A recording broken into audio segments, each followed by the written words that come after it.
Well, it's a pleasure to be here today and to have António Alvarenga, who's an international consultant, a professor, and researcher that has been working in actually a number of interesting areas, including foresight scenarios, strategy, and innovation fields over the last 20 years, with various responsibilities and with a very strong connection to the performing arts.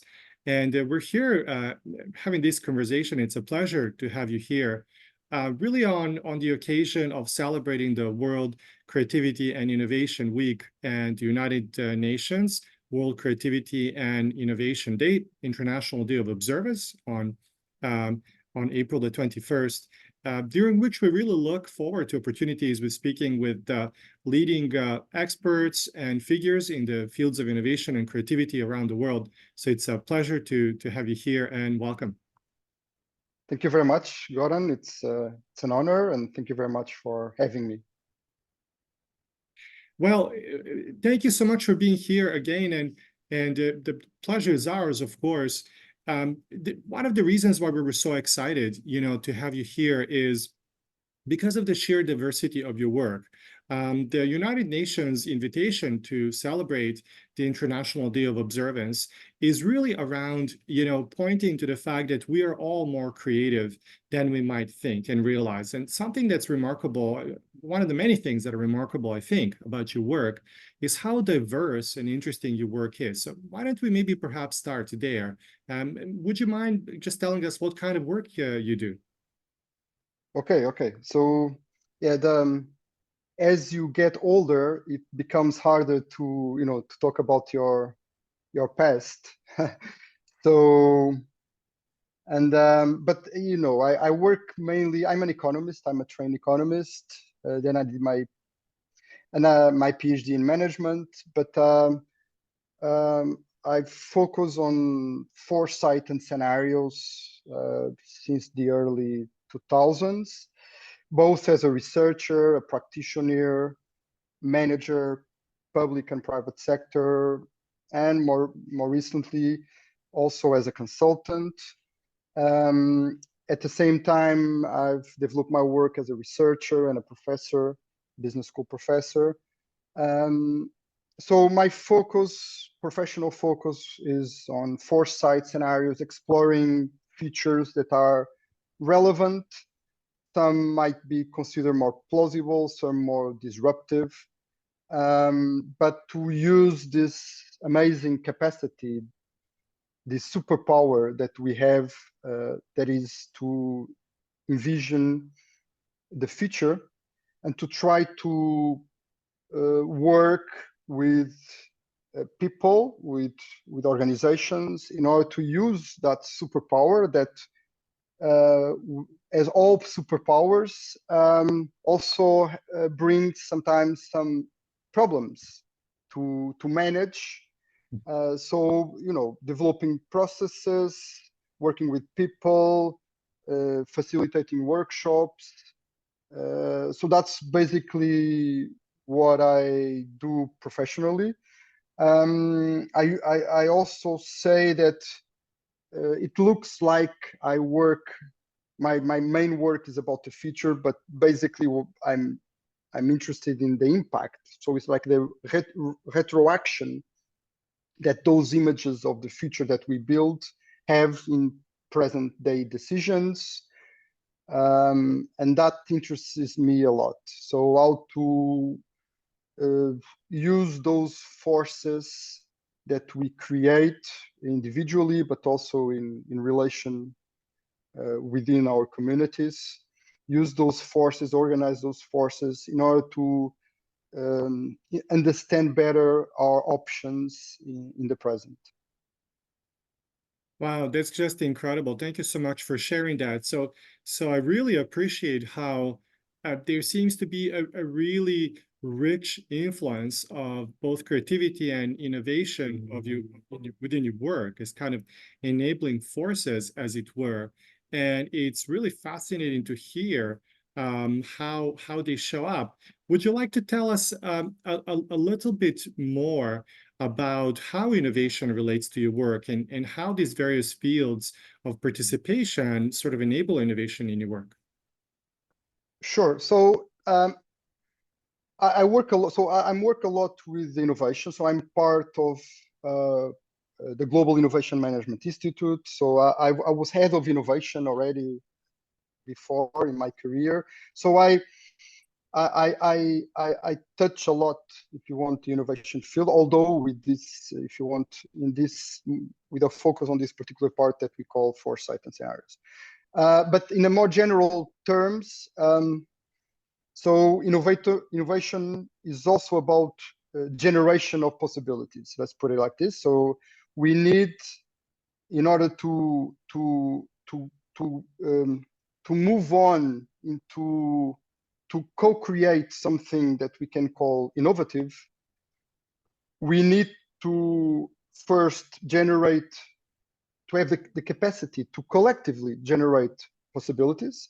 I say collectively because it's easy to go, let's put by ourselves, it's much easier to go into a new direction. So I can just, well, I'm not saying it's very, very easy, but it's easier than go with a group of people. So the big challenge is how we move together into a new direction. That's a very big challenge. And this idea of moving into a new direction, that can be a new process, a new practice, a new investment, whatever,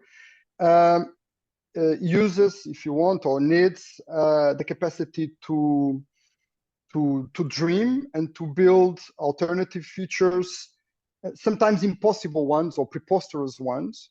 And sometimes I even say that innovation is like a downgrading of an impossible future. So, and it's very, very hard, as you know, to be at the same time to think about possibility and then to think about how rational it is to change direction. So this separation that we do often in innovation processes, I think is really important. So to be completely free when you imaginate, and then to apply a rational, more executive process in order to, if you want, downgrade from the impossible to the feasible. If you try to go directly from the current situation to the new and feasible future, that's very hard, I would say, because the feasibility criteria just kills the newness, the potential newness of the process. So especially when you, in that process of that impulse of generating possibilities, even if considered preposterous, I think there's a clear connection between foresight and innovation.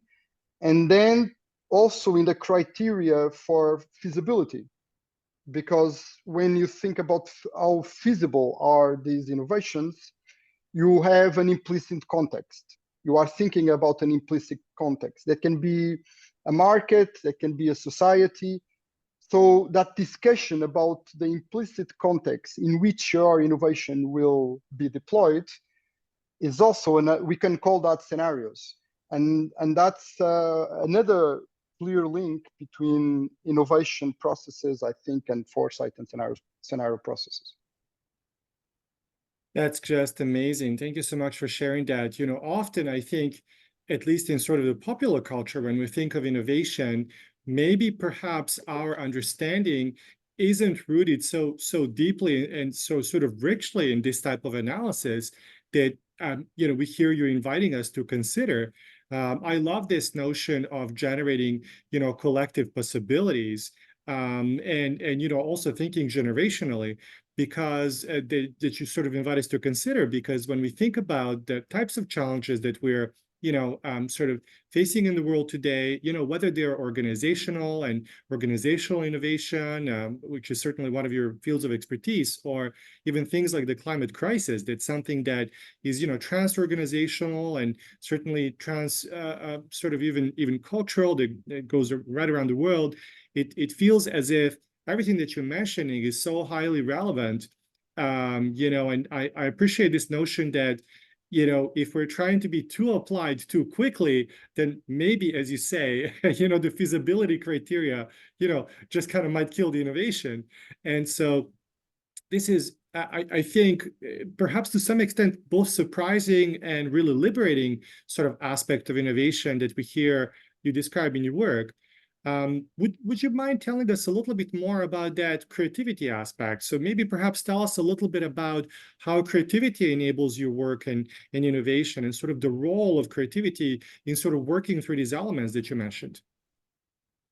Okay, so maybe I can add two ideas. One is, well, I don't think there's nothing wrong with business as usual. So business as usual is, you know, is one of the options.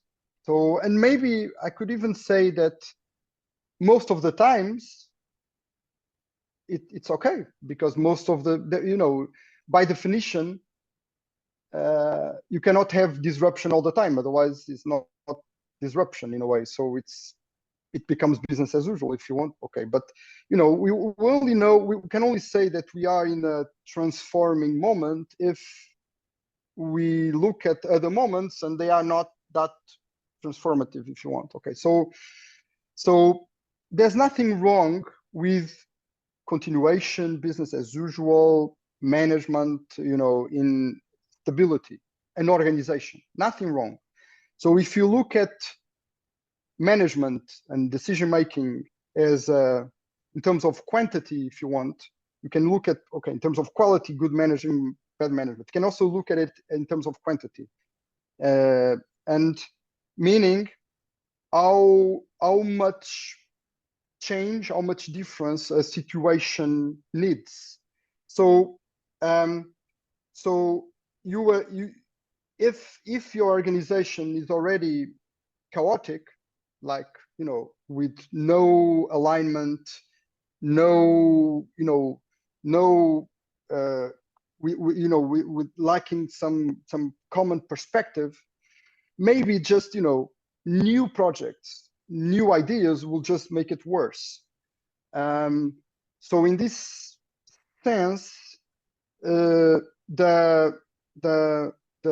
you look at innovation as something, developing something different, sometimes you need to even reduce the levels, I would say, of innovation in order to be more focused, more organized, in order to avoid collapse by a chaotic end. On the other hand, if you are just, you know, losing energy, losing your capacity to add value, that's if you want, if you're just, you know, if you are just slowly decreasing your capacity to include new information and to include the new, then of course, just because you are doing all as if the world didn't change, then you need to, it's good to bring new ideas and to change that business as usual. So my main point is business as usual is fine, is one of the alternatives. And even if you, but the problem is that sometimes, often, is seen as just, I'm not saying the only alternative, but as one of the very few alternatives that you have.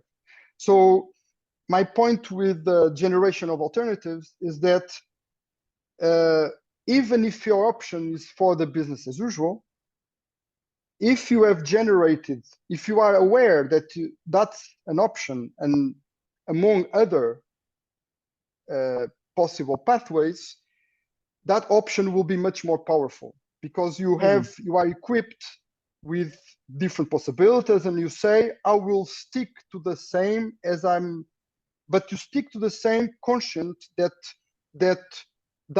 you have other options that you might take if needed.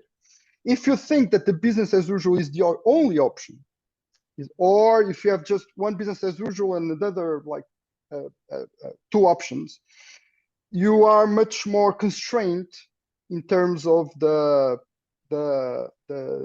criteria for action that you might choose. So my first point is that generating options, even if you don't activate them, empowers you to be more agile if you want, in a changing world. But there's nothing wrong with the business as usual, and in many cases it works fine by definition. That was my first point. The other point is that I strongly believe that I've said that a little bit, that innovation is a lot about sensitivity. So it's about looking at your context. So of course we can say we all have the skills, and I completely agree.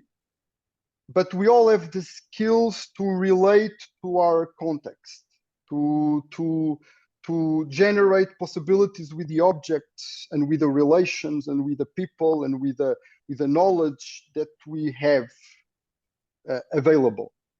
And so this means that innovation, in a way, is between it's a relation. Innovation processes are defined by a relation between the outside world and the capacity to read it, to be sensitive to what's happening to the outside world, and an inside reading that comes from experience, from what your personality, etc.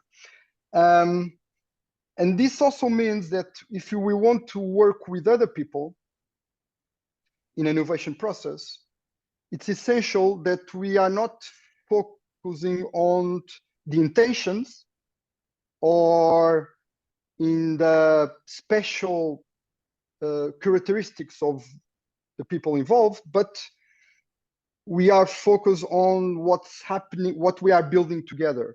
So it's almost as if for a moment we take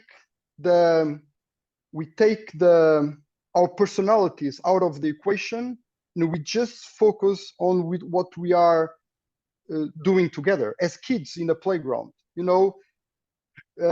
Of course that sometimes they just the personalities collide, but when they are together in a kind of completely focus on a game, it's really impressive what they can build together in that moment where they disappear and they are just working in, I don't know, drawing together or climbing a tree or together. It's just about the event. It's more about the event than the individual ambitions or fears.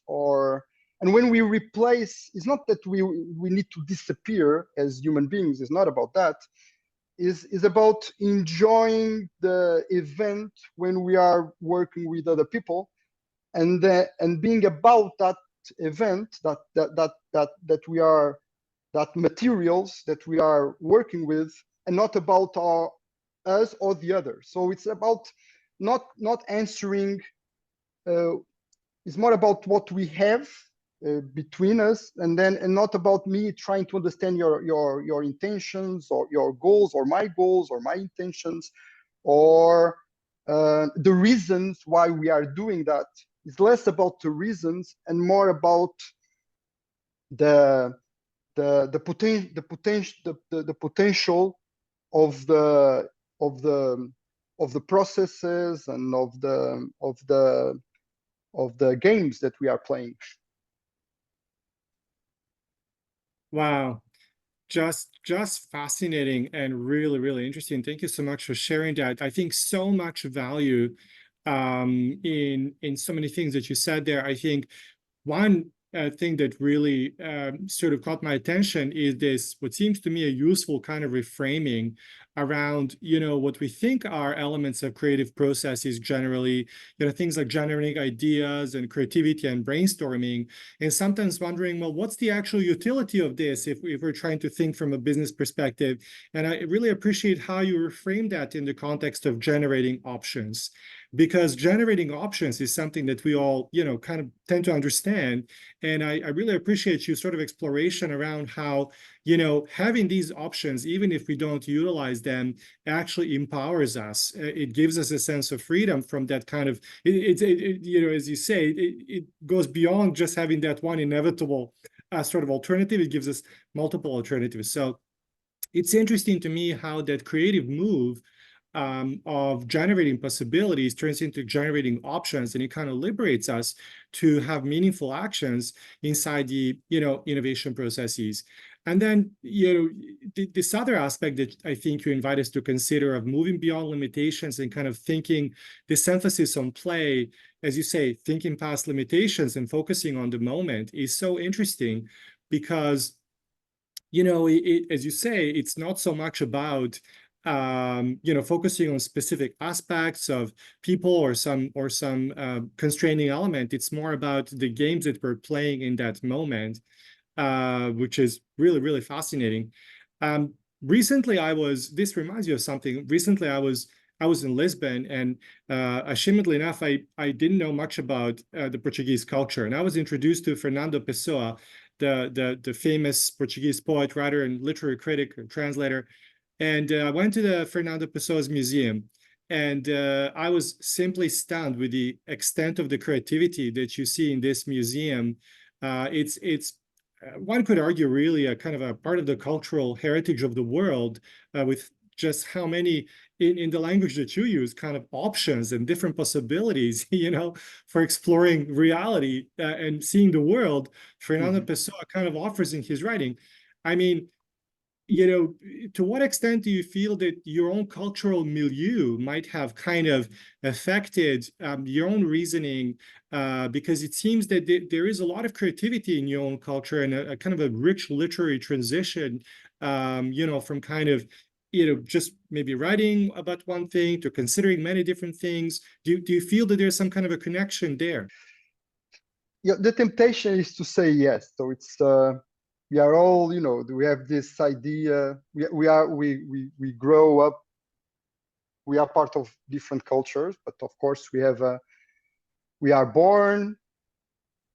Then most of our future is decided when we are born, which is like that. We are, of course, we have some freedom, but depending where you are born in the world, that makes a huge difference for what happens to you. And then you grow up, you are dependent on your family, and then you realize you have a language. You start listening to your native language, and that has a big influence. Of course, languages are different. Then you are part of a family, you are part of a city, and then a country. And then there's this tradition that you start, people say good things about your country usually. So that becomes part of your personality, of course. And also you have a more direct contact with cultural productions that are nearby, although we live in a global society. So sometimes, I don't know, we are closer to South Korean music than to our local music, or we are closer to Hollywood than to our, I don't know, local theater production. So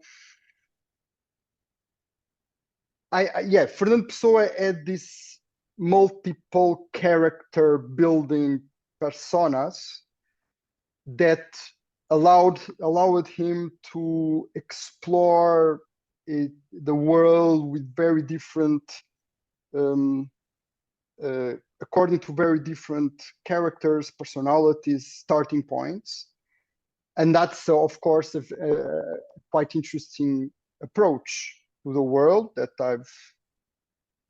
I identify myself with. I think it's very important to not to have a standpoint, so to have convictions about your options when you decide to do this and not that.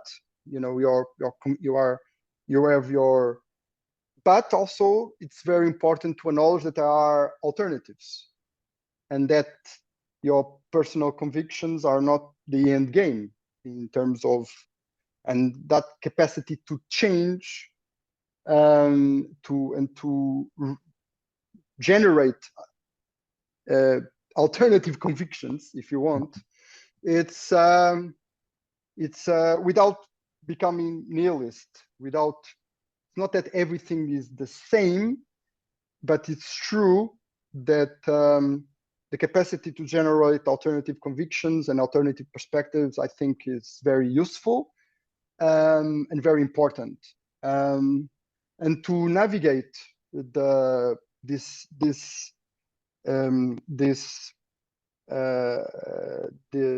experience that we are allowed to while we are alive, with and doing the best we can in terms of, it's like, you know, it's like a high jump. So it's like you run, you jump, and you try to postpone the end of the jump.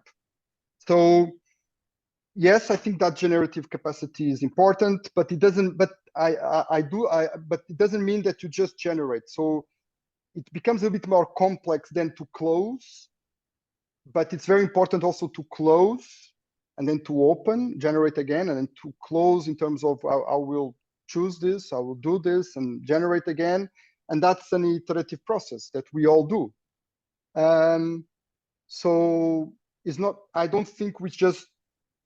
If you are just generative, we cannot act. We just stand still, which can be a possibility. It's not. I'm not saying it's a possibility, but it's, again, it's just one of the possibilities. Just do nothing. I think doing it's very hard. You need to do a lot in order to stand still. It's very, very demanding. But yeah. So I think closing is, again, as important as opening. What I'm saying is that especially executives and managers, they are trained to close, to decide. And they are probably less trained to open, to generate. And I think we need both.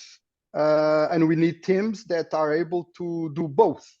Not only within the teams, but within each individual. That's another thing. So I think, of course, people have different sensibilities, people have different characteristics, but they can only work together if they have connecting points. So I don't think a very generative people and an executive together work well. Maybe, okay, they might work well if both have a generative capacity and executive capacity, even if one maybe is a bit more prone to generation and alternatives, and the other one more to let's close and move on. So this capacity to build like a common ground, a common literacy to allow people to work together, it's important. Just to add, and of course, education is really, really relevant. So I do think we are trained to be very, we are naturally very generative, because that's the play, the game. You know, when we are kids, everything is, you know, this is still not a pencil, okay? When we are, for a baby, still not a pencil. It can be, you know, something I break, something I eat. It can be food. It can be, I don't know, something I just, you know, I try to equilibrate on my finger.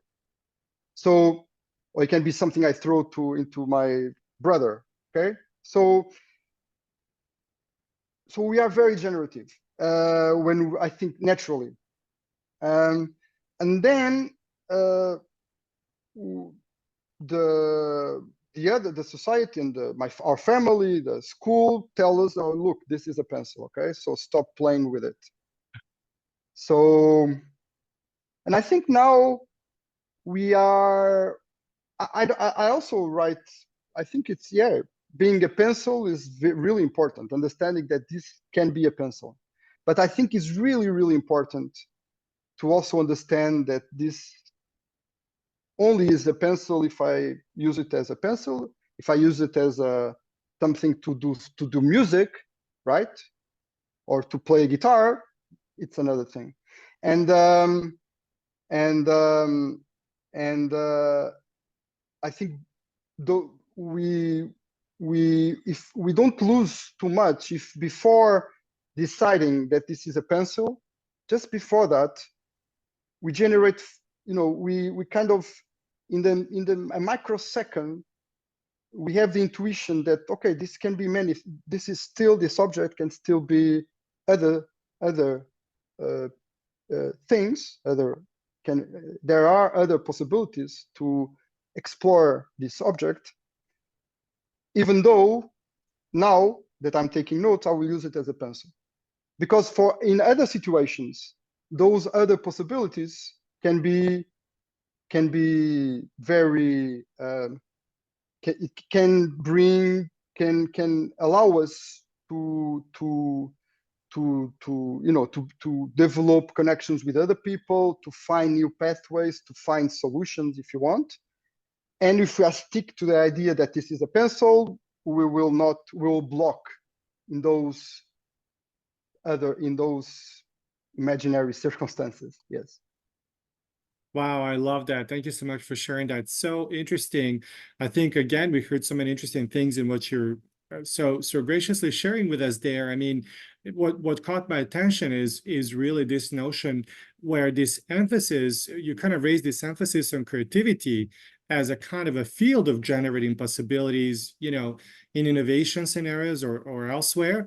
Combined with this, I guess what sometimes in creativity we call convergence. And I think, what you sort of describe really simply as an ability to close and make decisions. And I really appreciate how you bring this notion that, creativity doesn't mean we'll just keep on generating endlessly, that, we have the choice to close and to make a decision and then to generate again. And this other invitation that I think you so poignantly make around reconsidering what things are and generating the possibilities around that is really, really fascinating. And one doesn't need to be an expert in innovation to see how that can be so useful in innovation processes, because who knows how many possibilities we have, in organizations, in our communities, with the various quote unquote objects that we might not have considered in that way. And especially when we think of coordinations of such possibilities in the imagination, as you say.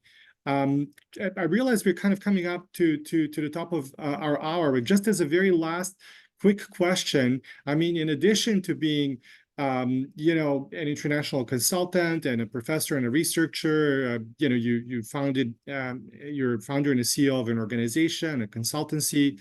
You've trained, over 5,000 managers, and you've helped over 100 organizations. So you really have an extensive business experience. I mean, on top of all of that, not to mention that you're an adjunct associate professor at a Nova School of Business and Economics, and so you really kind of have an extensive business and academic background. But in addition to all of that, you're also very involved and deeply engaged in the art scene with a background in theater and vocal poetry and photography and cinema.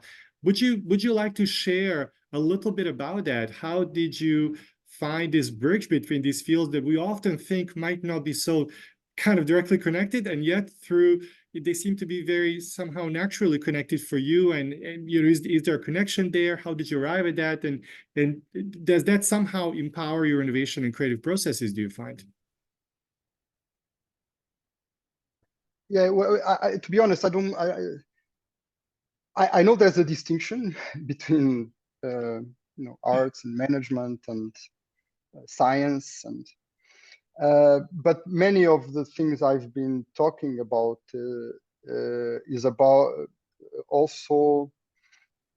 are also present, or even in when you are composing, when you are creating like a performance or a play or a choreography. So the elements are there. So you have usually you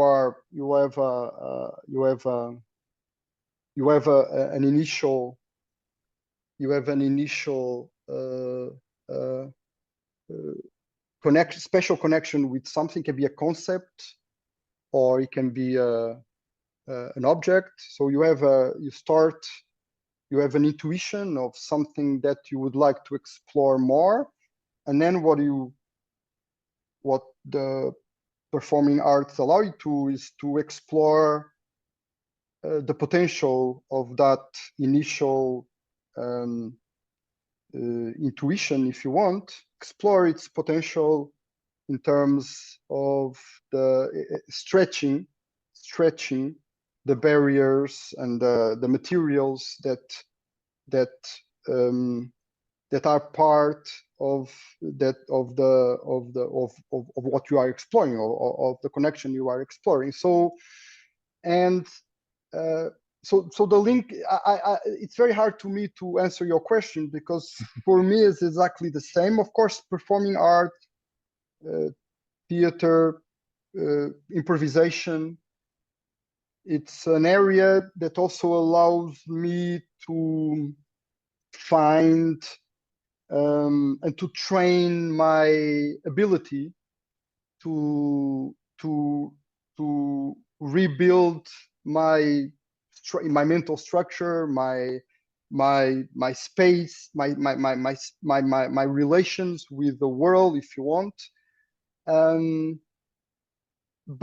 But I don't see it as it's not like, I don't see it as a metaphor. I don't see it as something parallel.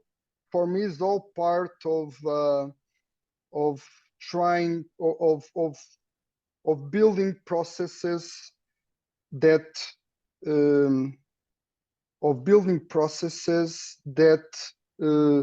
provisionally allow people to share an experience.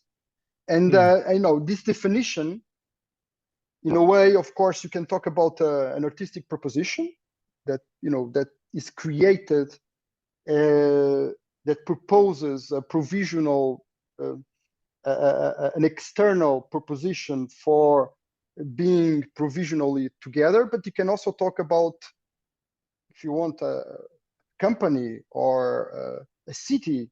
So it's only a question of maybe some are more longer term. If you, a city, okay, we can have 1,000 years, cities with 1,000 years, and maybe performance can be just 1 minute. But the proposal is the same. Let's share this common ground, and then each one will take its own reading, its own, and we'll move on into the next one. Even, you know, it's just the for me, they are very similar in terms of the challenges and the richness they propose. So yes, so I don't see it as a big, as I don't see as different fields, although of course we put those activities in, we give them names, they have some particularities, the institutions involved are different. But